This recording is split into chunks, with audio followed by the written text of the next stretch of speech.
Len tá najlepšia hudba všetkých čias. Dnes podvečer na Vive s pani doktorkou Marianou Kubovčákovou zo spánkového laboratória Buena Notte. Aj o zdravom spánku, aj o našich problémoch. Chcel by som sa opýtať, často sa stáva v rodinách partneri, jeden má taký statický spánok, druhý je ten hyperaktívny zlodej, ktorý kradne perinu a tak ďalej. Čo by ste mohli povedať na toto? No, ten hyperaktívny asi trošku budí toho, ktorý staticky spí. Samozrejme, že je lepšie, keď spíme tak, že v podstate ani nemeníme veľmi polohy, pretože aj tá častá zmena polohy, ako vy hovoríte, ten zlodej, tak v podstate sa moc dobre nevyspí, lebo sa každú chvíľku budí. Mm-hmm. Takže skôr to jemu ubližuje ako tomu, ktorý tam staticky spí, hej? Ale dá sa s tým určite niečo urobiť. Čo fázy spánku? Do ktorej fázy by som mal upadnúť, aby som sa ráno zobudil ako nový človek? Výborne, to je dobrá otázka.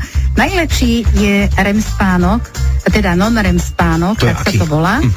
3, to je pomalovoľnový. V podstate ten spánok má určité fázy, určitú štruktúru. Keď zaspávame, tak je to taký povrchný spánok, to je non-REM 1, potom máme hlbší spánok non-REM 2 a v tej trojke jednak aj snívame, ale tam najlepšie oddychujeme, lebo si regenerujeme svoju psychickú činnosť, čiže sme pripravení na ten ďalší deň. A potom máme REM spánok, to je Rapid Eye Movement, to sú rýchle pohyby očných kĺbov. Veľmi často to vidíte, že ten človek proste spí a sa mu pohybujú akoby. Čiže vlastne, ak by som teda sa nakodil k partnerke a by som jej rozťahol viečka, tak by som videl, ako behajú tie guličky?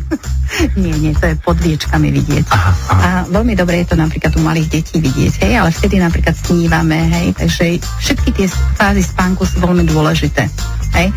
A v podstate podľa toho, aká je architektúra spánku, tak sa určuje kvalita spánku. Miro tvrdí, že pokiaľ zaspí pred polnocou, tak upadne do takého plnohodnotného spánku, ale ak po polnoci cíti sa unavený. Tak nech spí pred polnocou. To, čo je dôležité, aby to bol spánok v jednom kuse.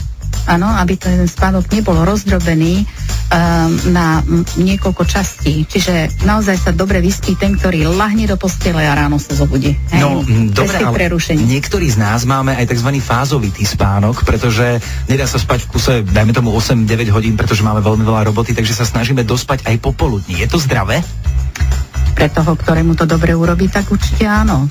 Veď existuje v južných krajinách siesta, čiže ten, ktorý sa cíti unavený a má možnosť dať si tzv. Šlofika 15-20 minút alebo pol hodinku. Siestičku, čo by nie? Samozrejme. Prečo nie?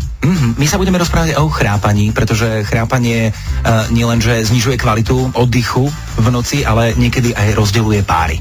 Vy sa môžete aj naďalej pokojne pýtať pani doktorky Mariany Kubovčákovej, či už na SMS-kovom čísle 0902 22 02, skoro som aj zabudol, alebo na Facebooku Rádia Viva. Pekný večer. Padla s Ďurom.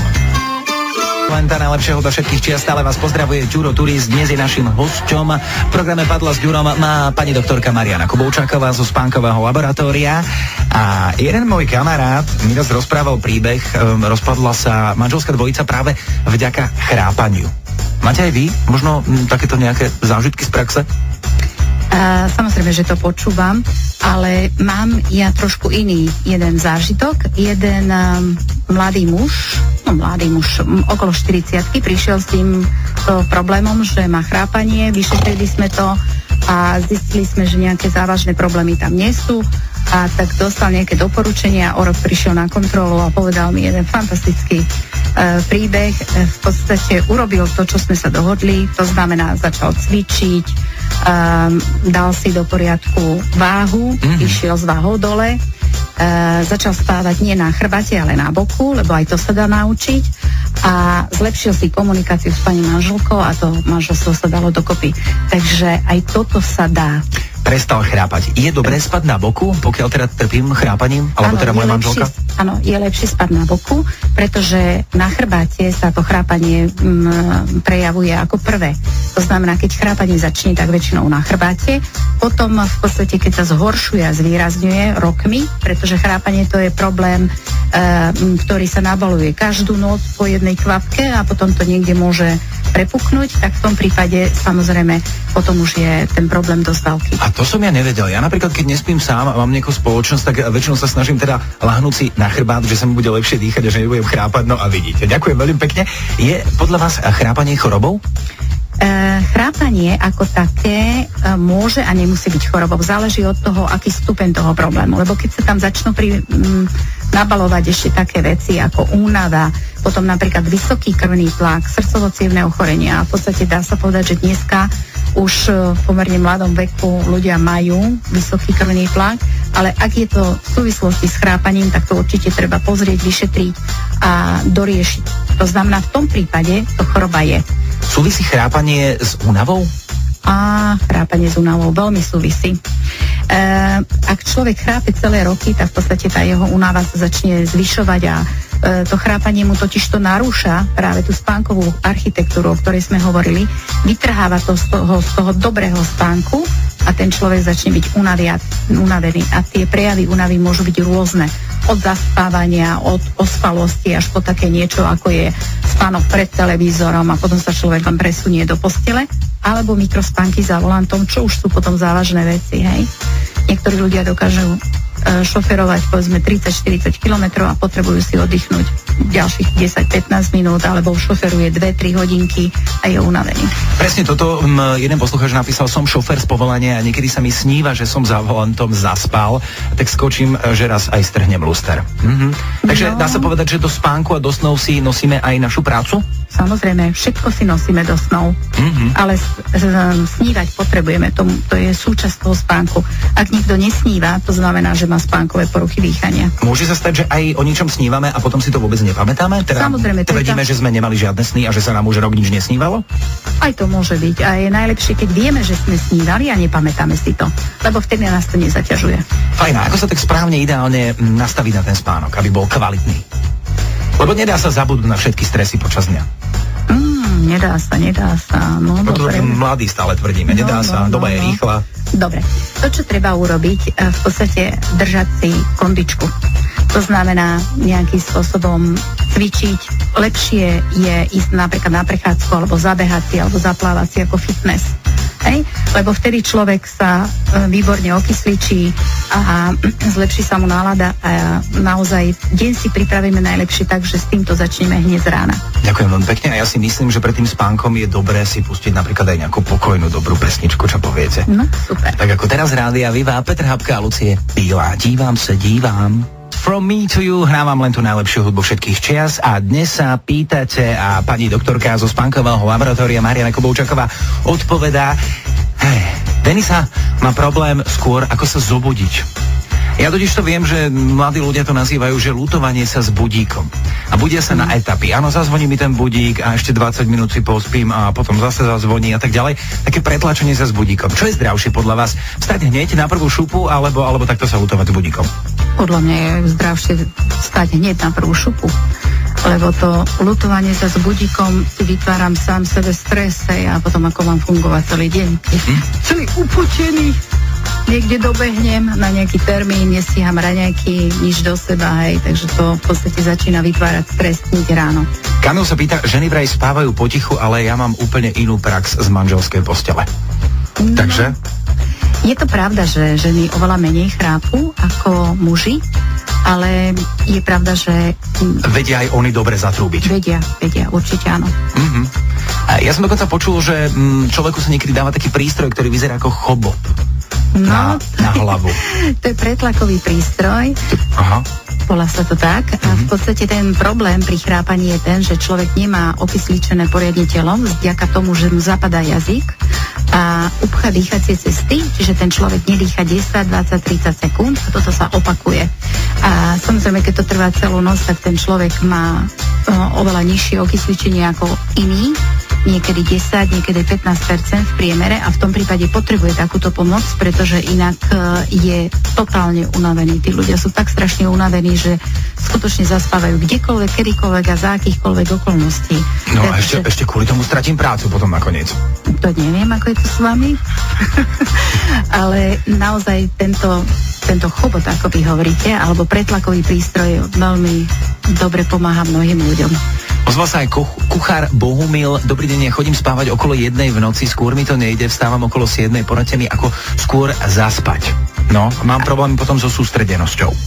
Samozrejme, že má problém so sústredenosťou, lebo mu chýba nejaká hodinka, 2. To je vec toho, ako si to naplánujem, ako si to zariadím. Čiže treba ísť skôr spať, treba nesedieť toľko pred počítačom, nepozerať nejaký ten seriál, hej, ale ísť von a lahnúť si o 11:00. Ale ja si dovolím oponovať vám, pretože napríklad my, moderátori, keď dovysílame o nejakej polnoci, tak sme ešte takí nabehnutí a o 1:00 to nie je šanca zaspať.